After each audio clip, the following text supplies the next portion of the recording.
always the intellectuals who create philosophies around masters, who create religions, were against devotion.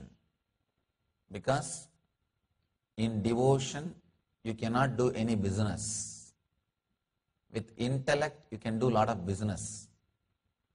Vested interests can be allowed.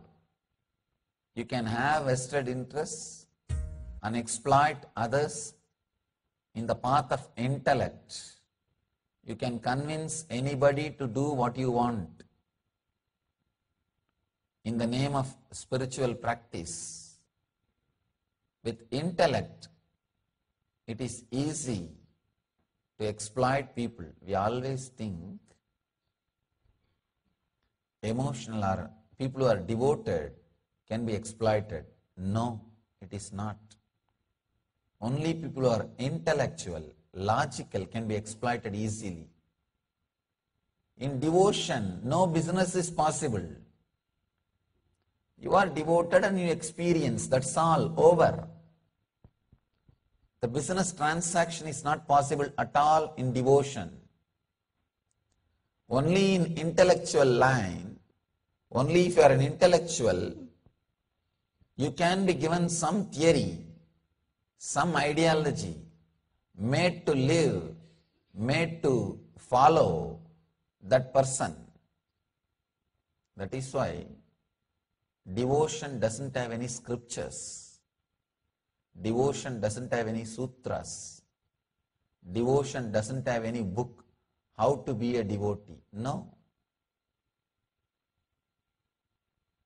But strange, maybe modern day philosophers would have written it, I don't know.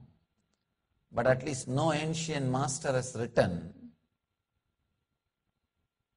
how to be a devotee.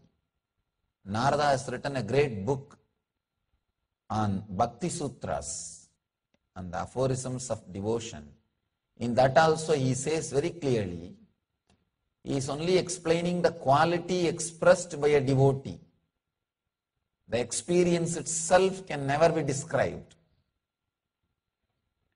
The devotion itself can never be induced. It's like you can create a space where simply devotion happens, but no logical way is available to create devotion. It's like if somebody asks, why do you like somebody? Why do you feel connected? Why do you love? You have no reason. You have no reason for love. If you have reason, it is not love, it is a bargain. Business.